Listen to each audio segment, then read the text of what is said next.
all those things. Over here. Voyons Hébreux, chapitre 4. Et je vais vous parler ici du repos de Dieu. Ce passage va en quelque sorte révéler si vous répondez à la grâce de Dieu ou si au contraire, vous essayez de faire en sorte qu'il réagisse à vous. Ce sont deux choses distinctes. Elles sont diamétralement opposées l'une à l'autre. L'une produit la victoire, la joie et la paix dans votre vie, tandis que l'autre vous épuisera. Amen. J'ai été élevé dans l'église baptiste qui enseignait qu'une fois que vous étiez sauvé, vous ne pouviez pas être guéri et vous ne pouviez obtenir quoi que ce soit. Vous deviez juste travailler pour Dieu, faire une œuvre pour Dieu. Tout était question de faire pour Dieu. Il s'agissait d'être un faire humain plutôt qu'un être humain. Et nous avions ce petit poème que nous avions l'habitude de réciter qui disait « Marie a un petit agneau, cela aurait pu être un mouton, mais il a rejoint l'église baptiste et est mort par manque de sommeil. » Toute la vie reposait sur le fait de faire quelque chose pour Dieu. Mon père est décédé quand j'avais 12 ans et j'ai jeûné et prié. Il était à l'hôpital pendant des mois et je faisais toutes ces choses. Et quand il est mort, je ne pouvais pas comprendre. Dieu, j'ai fait toutes ces choses. Pourquoi n'as-tu pas guéri mon père? Et c'était frustrant. Et c'est pourquoi beaucoup de gens se détournent du Seigneur. Parce qu'ils croient que Dieu existe. Ils croient qu'il peut tout faire, mais ils pensent qu'ils doivent faire quelque chose pour que Dieu agisse. Ça me calme. Et c'est pourquoi ils s'impliquent tellement et étudient la parole en pensant « Dieu, as-tu vu ce que j'ai fait ?» C'est la raison pour laquelle certains étudient la parole. C'est pour que Dieu les récompense d'avoir lu la Bible, d'être allé à l'église ou payer la dîme. Et si vous n'êtes pas prudent, vous tomberez dans cela parce que c'est ce que la religion enseigne. La religion enseigne que Dieu existe, mais vous devrez faire toutes sortes de choses religieuses et surmonter tous ces obstacles pour que Dieu agisse dans votre vie. Cela va vous épuiser. Je suis dans le ministère depuis 52 ans et j'ai vu des gens venir et partir. Et je pense que la cause principale de l'épuisement chez les gens, c'est qu'ils essaient de faire tout cela. Ils essaient de répondre à cette norme et se noient dans l'activisme religieux. Cela est épuisant. Il y a beaucoup de gens qui ont abandonné, ils croient toujours en Dieu, ils croient qu'il existe, ils pensent qu'ils ne peuvent en aucune manière répondre à toutes les exigences religieuses. Autant été d'essayer ce destin. Pourtant, il y a un repos pour le peuple de Dieu. Regardez ces versets au chapitre 4 de l'Épître aux Hébreux.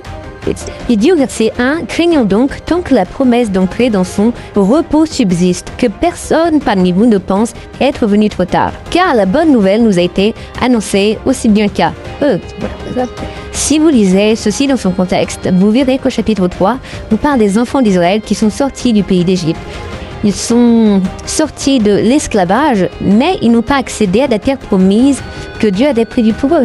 Et toute cette génération est morte sans atteindre ce que Dieu voulait pour elle. Frères et sœurs, cela m'attriste, mais la majorité des chrétiens, et cela ne se limite pas à votre église locale, mais je pense que ici même, beaucoup de gens ne profitent pas pleinement de ce que Dieu a pour eux. Vous êtes sortis de la perdition. Si vous deviez mourir, vous iriez rejoindre le Seigneur. Mais vous ne profitez pas des avantages, de la plénitude de ce que Dieu a pour vous sur cette terre. C'est terrible. C'est terrible que nous ne participions pas à tout. Jésus a acheté la guérison pour nous. Nous devrions marcher dans la guérison, nous devrions marcher dans la prospérité, nous devrions marcher dans la joie, nous devrions marcher dans la paix. Nous ne devrions pas être terrifiés comme le sont les autres. Et pourtant, il y a beaucoup de chrétiens pour lesquels, s'ils étaient arrêtés pour être chrétiens, il n'y aurait pas assez de preuves de leur vie pour les condamner. Je veux dire, vous êtes aussi malade que votre voisin qui ne connaît pas le Seigneur. Vous êtes aussi pauvre, vous êtes aussi inquiet. Vous regardez ce qui se passe lors des émeutes et vous paniquez. Vous êtes aussi préoccupé que n'importe qui d'autre. Vous êtes comme les Israélites qui sont sortis d'Égypte, mais vous mourrez dans le désert. Vous n'entrez pas dans ce repos que Dieu a pour vous. Il est écrit, car il nous a été évangélisés comme à cela, mais la parole prêchée de leur servit de rien. Parce que cette parole n'était pas mêlée à la foi dans ceux qui l'entendent dire. Ce n'est pas comme de la magie.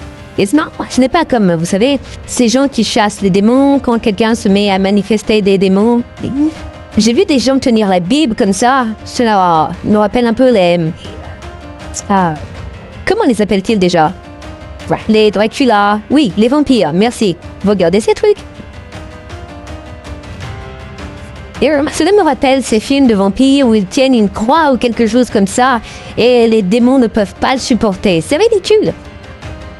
D'abord, les vampires sont ridicules. Mais même s'il y avait des vampires tenant une croix ou une Bible, ce n'est pas... Vous savez, le diable a traduit certaines Bibles.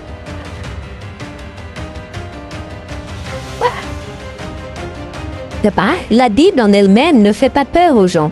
La Bible dit d'elle-même ici en Hébreux chapitre 4 verset 12 que la parole de Dieu est vivante, c'est-à-dire vivante et puissante, plus tranchante qu'une épée à deux tranchants, pénétrante jusqu'à séparer l'âme et l'esprit, les jointures et les moelles, et elle discerne les pensées et les intentions du cœur. La vraie parole de Dieu est une chose spirituelle. Cette Bible la représente et je crois qu'elle la représente parfaitement. Mais ceci n'est pas la Bible. C'en est la représentation. La Bible est vivante, elle est réelle. Et vous devez l'intégrer en vous.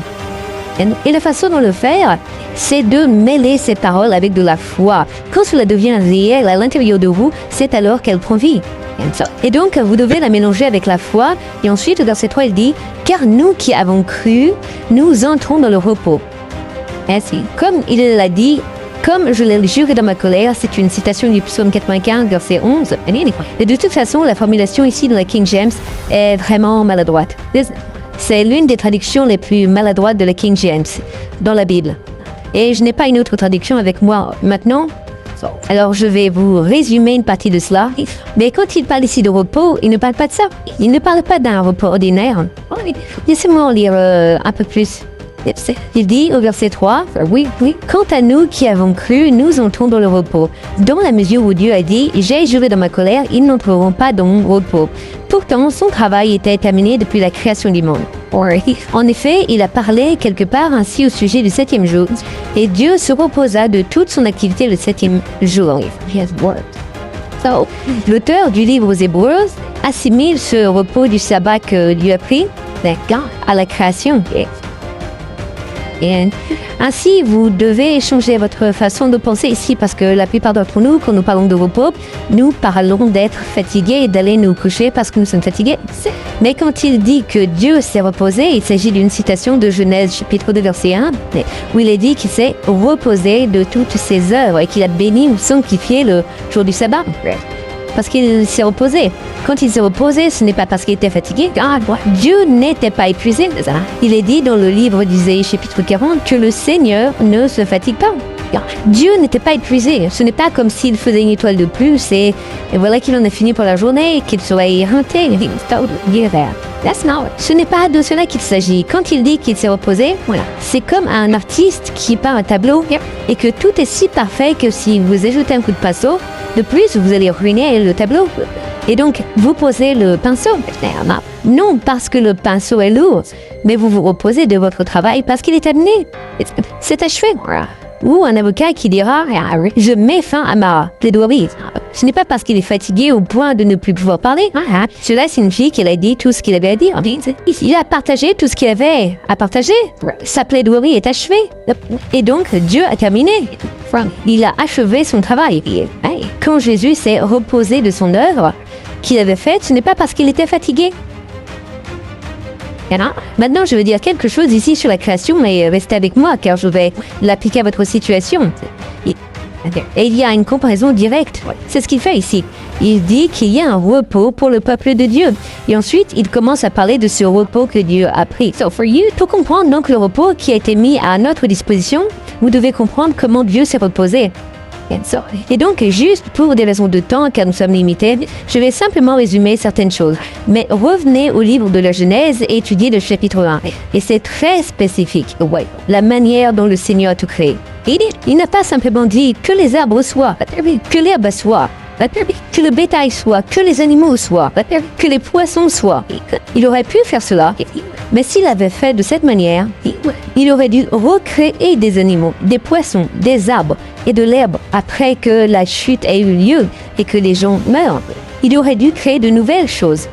Mais si vous retournez et lisez dans le livre de Genèse, c'est très spécifique, il dit que la terre produise l'arbre avec son propre fruit et sa semence. Et tout ce qu'il a créé, que la terre produise l'herbe portant sa propre semence, que les animaux produisent selon leur semence, que tout produise selon sa semence.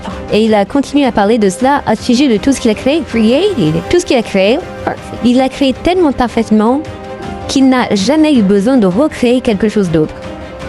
Il ne s'est pas réveillé ce matin et n'a pas créé 1 million de nouvelles vaches pour remplacer toutes celles que nous avons mangées. Vous saviez que le Seigneur n'a jamais créé un autre arbre? Dieu n'a jamais créé un autre brin d'herbe. Il n'a pas créé un seul animal depuis sa paix.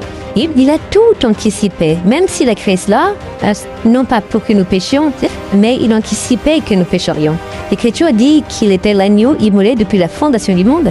Il savait qu'il y aurait du péché. Il savait qu'à terme, la mort entrerait dans ce monde qu'il avait créé. Il a donc créé chaque animal, chaque plante vivante, chaque poisson, les êtres humains, avec la capacité de se reproduire. Il a anticipé tout cela. Et Dieu n'a rien créé de nouveau depuis la création originale. La plupart des gens n'y pensent pas, mais c'est vraiment important. Je n'ai pas le temps d'expliquer cela et j'en ai parlé déjà brièvement lors du premier service.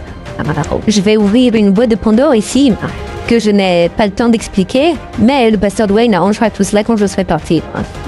Mais c'est la raison pour laquelle je ne suis pas d'accord avec cette idée humaniste selon laquelle nous détruisons notre planète, que nous exploitons notre planète, que nous allons épuiser toutes les ressources de notre planète.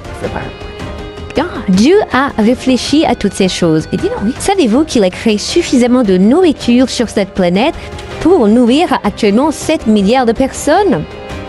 Et si nous atteignons 14 milliards de personnes, il y en aura toujours assez. Il a anticipé tout ce que nous pouvons faire. Et Dieu a fait en sorte que ce monde dure. J'ai lu la semaine dernière qu'il a établi la terre pour durer éternellement.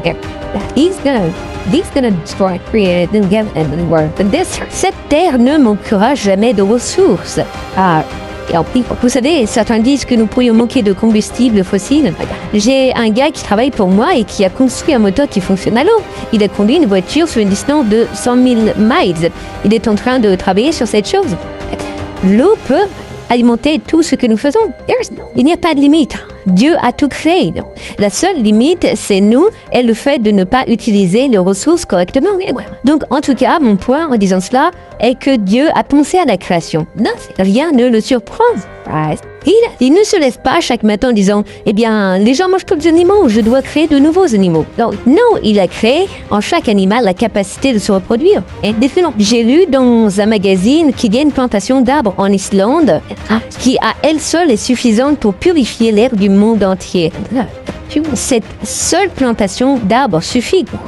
Et cela ne comprend pas la forêt tropicale d'Amérique du Sud, dans le South American Rainforest. J'ai un ami qui travaille dans le service forestier et qui m'a parlé de tout ça. Et savez-vous qu'il y a 2 fois plus d'arbres aux États-Unis aujourd'hui qu'il y en avait quand les pèlerins sont arrivés?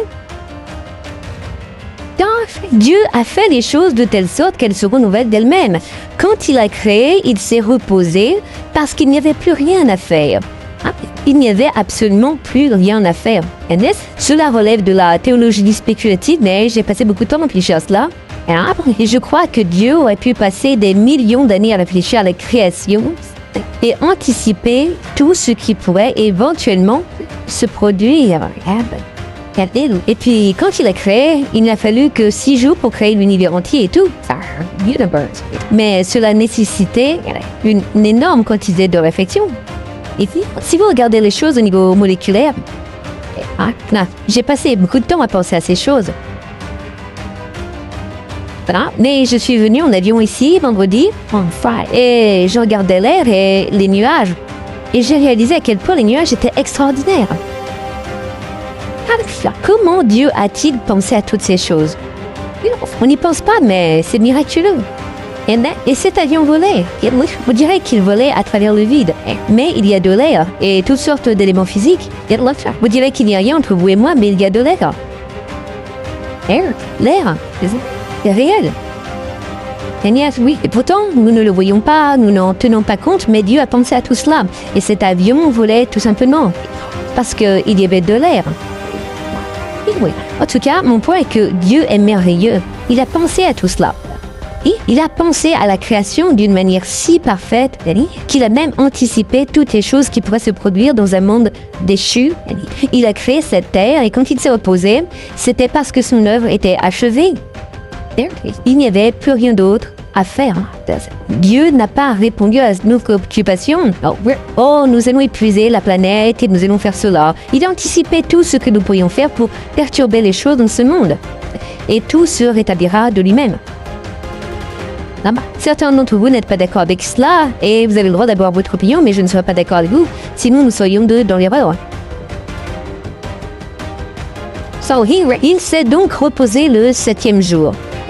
Et cela parle de ces prophéties de l'Ancien Testament qui disent que quand il s'est reposé, ce repos ne s'est pas réalisé lorsque Josué a conduit des enfants d'Israël dans la terre promise, parce que des centaines d'années après cela, David a dit dans le psaume 95, verset 11, qu'il y a toujours un repos pour le peuple de Dieu. Et donc, en Hébreux chapitre 4, verset 9, il dit qu'il reste un repos pour le peuple de Dieu. Et celui-ci ne s'est pas réalisé en type et en nombre avec Josué conduisant les enfants d'Israël dans la terre promise. Et puis il dit au verset 10, car celui qui entre dans son repos se repose en Dieu. Il se repose de ses propres œuvres, tout comme Dieu s'est reposé des siennes. Et donc, ce dont il est question ici, c'est que Dieu s'est reposé parce que tout était achevé. Il n'a jamais créé une autre chose, il n'a jamais rien fait de nouveau avec la création. Il s'est reposé, c'est achevé. La seule autre création que Dieu a fait depuis est la nouvelle création. Vous et moi, 2 Corinthiens 5, 17 dit « Si quelqu'un est en Christ, il est une nouvelle création ». D'autres traductions disent une nouvelle création, les choses anciennes sont passées, voici toutes choses sont devenues nouvelles. Et en voici l'application à votre vie. Tout comme Dieu a créé cette terre si parfaite qu'elle se régénère continuellement, tout a été créé. Tout ce dont nous aurons jamais besoin existe déjà. Pensez à l'acier dont est fait ce bâtiment. Saviez-vous que Dieu a anticipé que nous utiliserions de l'acier et d'autres choses? Il a mis les roches, toutes ces choses, et nous a donné la connaissance pour les extraire. Il y a de la connaissance. J'ai entendu Oral Roberts dire une fois qu'une simple tranche de pain blanc a assez de puissance dans ces atomes pour que si vous divisiez ces atomes, vous auriez assez de puissance pour propulser un paquebot à travers l'océan et revenir. Mais nous ne pouvons pas diviser ces atomes, nous ne pouvons diviser que des atomes instables comme le plutonium et l'uranium. Mais Dieu a créé cet univers avec tout ce dont nous n'aurons jamais besoin. Dieu n'a jamais eu besoin de faire quoi que ce soit d'autre, quels que soient les besoins de l'humanité, il les a déjà anticipés. C'est dans la création et tout ce dont nous avons besoin de faire, c'est le comprendre, le déverrouiller et l'utiliser. Saviez-vous que ce microphone sans fil que nous utilisons, ces lois sont en vigueur depuis que Dieu a créé l'univers. Les gens l'ignoraient alors, ils ne les utilisaient pas. La climatisation, ces lois existaient déjà. Saviez-vous que l'électricité est là depuis que Dieu a créé les cieux et la terre? Il n'a pas créé l'électricité il y a seulement quelques centaines d'années. Les gens découvrent ces lois aujourd'hui, mais ces lois existent depuis toujours. De la même manière, lorsque vous naissez de nouveau, Dieu a fait de vous une nouvelle création. Et tout, comme la création originale, il ne vous manque rien, vous êtes complet. Votre esprit est aussi parfait et abouti en ce moment qu'il le sera pour l'éternité. Merci pour ces 2 amens. La plupart des gens pensent non, ce n'est pas vrai. Et c'est parce que la plupart d'entre nous ne marchent pas dans l'esprit. La plupart d'entre nous nous fions à ce que nous voyons, goûtons, entendons, sentons ou ressentons. C'est ce que la Bible appelle charnel. Nous sommes complètement dominés par nos 5 sens. Et donc, la Bible dit que vous avez la plénitude de la divinité qui habite corporellement en vous. Mais nous regardons dans le miroir et pensons, ça? Oui, nous voyons des cheveux gris, des boutons, la laideur. Et nous pensons, Dieu, suis-je comme toi? Non, on ne parle pas de votre corps ni de votre partie mentale, mais qui vous êtes dans l'esprit. Vous êtes identique à Jésus. 1 Jean chapitre 4 verset 17 dit que C'est ainsi que notre amour est rendu parfait, afin que nous ayons de l'assurance au jour du jugement, parce que tel qu'il est, parlant de Jésus, tel nous sommes aussi dans ce monde. Il ne dit pas « nous serons dans le monde à venir », mais « tel nous sommes dans ce monde ». Voyez-vous, certaines personnes pensent encore « eh bien, je ne suis pas comme Jésus » parce que vous regardez à l'apparence extérieure. Non, vous savez que votre corps est différent et que vos pensées ne sont pas correctes, mais dans l'esprit, vous êtes une toute nouvelle créature et vous êtes identique à Jésus. Il vous a fait aussi complet dans l'esprit au moment même où vous êtes né de nouveau, que vous ne le serez jamais dans l'éternité. Votre esprit ne va pas changer. Votre esprit ne va pas devoir être purifié, épuré de l'iniquité ou quoi que ce soit. Votre esprit en ce moment même est aussi pur et parfait que Jésus l'est. Vous avez l'intelligence de Christ. 1 Corinthiens chapitre 2 verset 16. Vous connaissez toutes choses. 1 Jean 2 20. Votre esprit est parfait. Votre esprit est identique à Jésus. Et le reste de la vie chrétienne consiste à apprendre à se reposer sur cette vérité et à dire « Père, tu m'as rendu complet ». Et le médecin peut bien dire que tu vas mourir. Tout ce qu'il peut faire, c'est regarder à ton corps physique. Il ne peut pas voir ton esprit. Mais dans ton esprit, tu as la même puissance qui a ressuscité Christ des morts. Éphésiens chapitre 1 verset 19. Ce n'est pas quelque chose tout là-haut que vous devez faire venir sur terre par la prière. Voyez-vous, c'est ce que tant de religieux font. C'est comme, oh Dieu, je crois que tu peux guérir n'importe qui. Je crois que tu peux faire n'importe quoi. Tu n'as rien fait, mais tu pourrais le faire. Alors je te demande d'étendre ta main et de toucher cette personne. Voyez-vous, vous pensez qu'il doit encore faire quelque chose pour produire la guérison. Non, c'est déjà fait. Et quand vous êtes né de nouveau, il a mis cette puissance de résurrection à l'intérieur de vous, la même puissance qui a ressuscité Christ d'entre les morts. Ce n'est pas là-haut, c'est ici à l'intérieur. Et la victoire dans la vie chrétienne consiste à apprendre à se reposer sur cette vérité et à dire « Père, je crois que comme tu m'as fait, je suis devenu une nouvelle création, une nouvelle créature et j'ai tout. Et je ne douterai pas de cela. » Bon, la plupart des gens croient que, après que le médecin leur ait appris qu'ils étaient malades, ils commencent à se diriger vers la guérison. Ils regardent ça et disent « La guérison est par ici et au nom de Jésus, je vais remporter la victoire. » Dernier mois, parlions plutôt de cette chanson. Vous devez l'interpréter correctement. Ce n'est pas mal de dire que nous allons vers une victoire, mais la vérité est que Jésus l'a déjà remportée. Et nous ne nous dirigeons pas vers la victoire, nous venons de la victoire. Mais la plupart des gens diront « La guérison est ici et je vais être guéri. » Bon, vous dites en fait « Je ne suis pas guéri, mais je vais l'être. » Et en disant cela, vous permettez au diable d'entrer avec le doute. Par exemple, si je disais « Je vais d'ici au fond de l'auditorium, je m'expose au danger et je me rends vulnérable. » Quelqu'un pourrait me plaquer au sol alors que je marche. Quelqu'un pourrait se mettre sur mon chemin et m'arrêter. Quelque chose pourrait m'arriver. Mais si je dis non, je suis ici, je n'ai pas à aller nulle part, je suis ici. Comment pourrais-je douter que j'arriverai là où je suis? You can't. Tu ne peux pas m'empêcher d'arriver ici. Peu importe ce que tu fais, I'm already here. Je suis déjà ici. Mais tu peux m'empêcher d'aller là-bas? Tu vois, une fois que tu comprends que non, par ces meurtrissures, j'ai été guéri. 1 Pierre 2 24, le surnaturel de Dieu, la même puissance qui a ressuscité Christ des morts, demeure en moi. Je pointe toujours vers mon ventre parce que la Bible dit que de ton sein couleront des fleuves d'eau vive. Il parlait de l'esprit. Donc, l'esprit est ici, dans ton sein. Certains d'entre nous semblent avoir plus d'esprit que d'autres. Donc, j'ai déjà la guérison et j'ai la puissance de Dieu ici.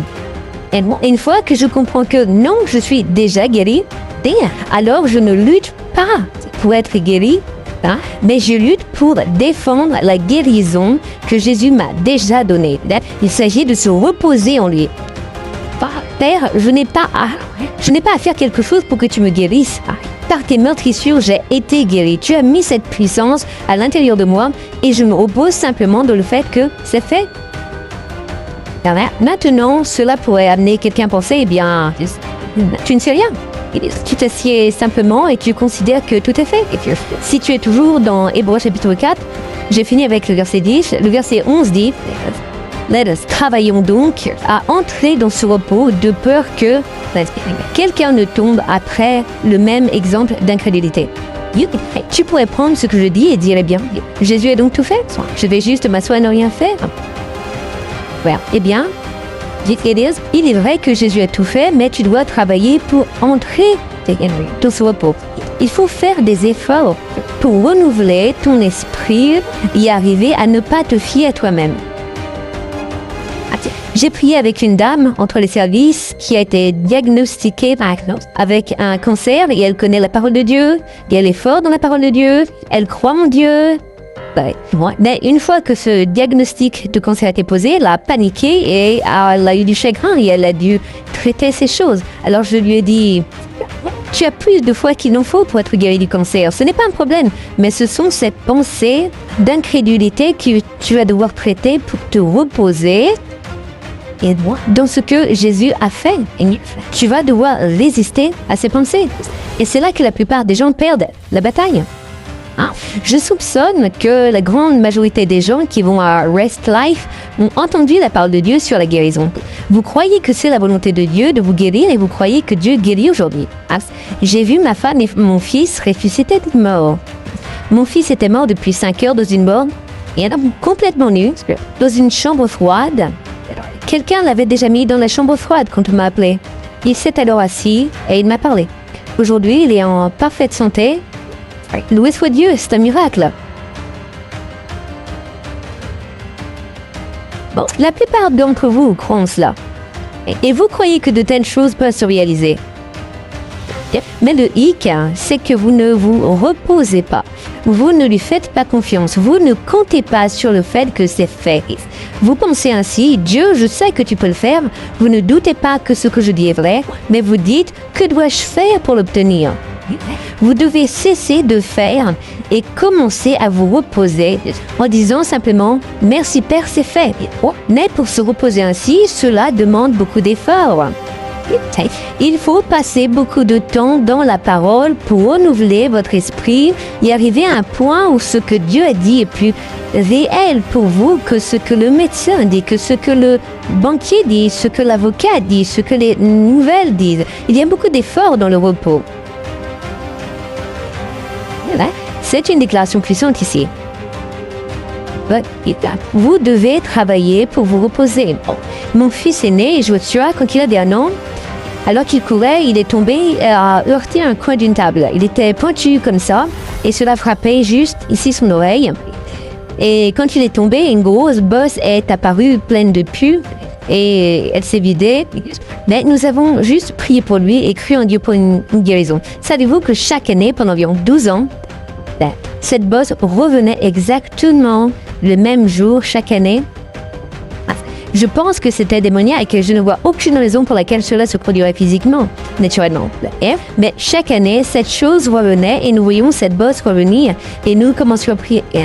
Et après quelques années, je me suis dit, Dieu, qu'est-ce qui se passe? Je lui ai dit, je dois réprimander cette chose tous les ans.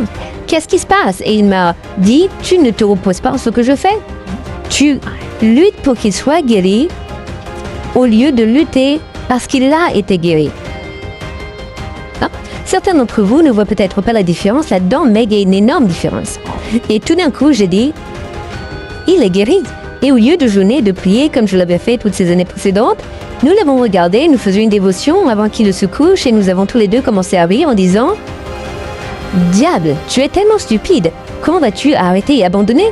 Par ces meurtrissures, il a été guéri et nous avons simplement oublié cette histoire. Et c'est la dernière fois que cela est arrivé. Il y a une différence. Il y a une différence entre dire au nom de Jésus, je crois que je suis guéri, mais en fait tu luttes pour être guéri au lieu de défendre ce que Jésus t'a déjà donné. Autrefois, j'étais dans l'armée et dans l'armée, si vous preniez une colline, il était beaucoup plus facile de défendre cette position élevée que d'aller attaquer et conquérir une colline. Vous obtenez une position défensive et vous défendez ce que vous avez déjà au lieu d'essayer d'aller chercher quelque chose que vous n'avez pas. Et c'est tellement plus facile. Ce qui rend la vie chrétienne si facile, c'est quand vous commencez à vous reposer simplement en ce que Dieu a fait.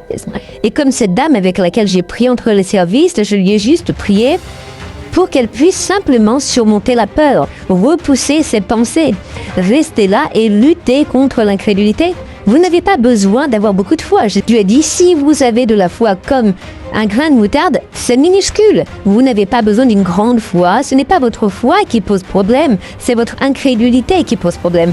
Parce que nous ne nous reposons pas en ce que Dieu a fait. Nous endossons à tort la responsabilité que Dieu vous doit faire quelque chose pour que cela se produise. C'est puissant ce que je vous dis. Ce que je dis là, ce sont 2 heures d'enseignement que j'ai condensées. J'ai un enseignement sur le repos du sabbat qui donnerait beaucoup plus de détails. Je pense avoir mentionné cela lors du premier service, mais si vous allez sur notre site web, il y a 200 000 heures de matériel gratuit que vous pouvez regarder ou écouter. Quoi qu'il en soit, vous pouvez l'obtenir et cela sera une vraie bénédiction. Si vous ne connaissez pas le repos dans le Seigneur, et si cela vous a aidé aujourd'hui et que vous dites « Jusqu'à présent, je pensais que je devais faire quelque chose pour faire bouger Dieu, au lieu de simplement avoir confiance en ce qu'il a déjà fait. » La raison pour laquelle je me plonge dans la parole au quotidien que je travaille, c'est pour me changer, pas pour changer Dieu, pas pour changer l'attitude de Dieu envers moi, mais pour me changer. Si vous n'aviez pas compris cela, et si Dieu vous a parlé aujourd'hui et que vous voulez prendre une décision, que vous souhaitiez mêler cela avec la foi en ce que Dieu a dit, alors je veux prier avec vous aujourd'hui et vous aider à recevoir en toute simplicité. Je sais que cela peut avoir libéré votre foi, mais à cause du Covid et au manque de temps, au lieu de vous faire venir à l'avant, je veux juste que si Dieu a libéré votre foi et que vous êtes prêt à croire et à commencer à vous reposer dans ce que Jésus a déjà fait, je veux que vous leviez là où vous êtes et je vais prier pour vous. Et nous croyons que Dieu va faire un miracle. Ainsi, vous pouvez recevoir une guérison, vous pouvez recevoir la prospérité, vous pouvez recevoir Jésus comme Seigneur et Sauveur. Il se peut que certains d'entre vous pensent, bien, je viens à l'église. Dieu va-t-il me sauver maintenant? Ce n'est pas une question d'aller à l'église. Vous savez, aller à l'église, c'est comme garer une voiture dans un garage. Si vous êtes une voiture, vous devriez entrer dans un garage pour votre propre protection. Si vous êtes chrétien, vous devez aller à l'église, mais aller à l'église ne fait pas de vous un chrétien, plus que rester dans un garage ne fait de vous une voiture. Vous devez naître de nouveau, vous devez simplement recevoir que Jésus est mort pour vos péchés.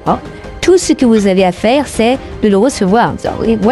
Ainsi que cela soit le salut, la guérison, la prospérité, la délivrance, quoi que ce soit dont vous avez besoin, je veux que vous receviez aujourd'hui, alors que je prie pour recevoir le fait que Dieu a déjà anticipé cela. Lorsque vous êtes né de nouveau, il a mis en vous tout ce dont vous aurez jamais besoin, c'est déjà complet. C'est juste une question de vous reposer en ce que Dieu a déjà fait. Alors Père, nous t'aimons et nous te remercions tellement pour Jésus. Et merci Jésus pour tout ce que tu as fait. Merci pour ce que tu as enduré. Tu as souffert de la maladie pour que je n'ai pas à être malade. Tu as souffert de la colère de ton Père pour que je n'ai jamais à la subir. Père, merci d'avoir déversé toute ta colère sur Jésus.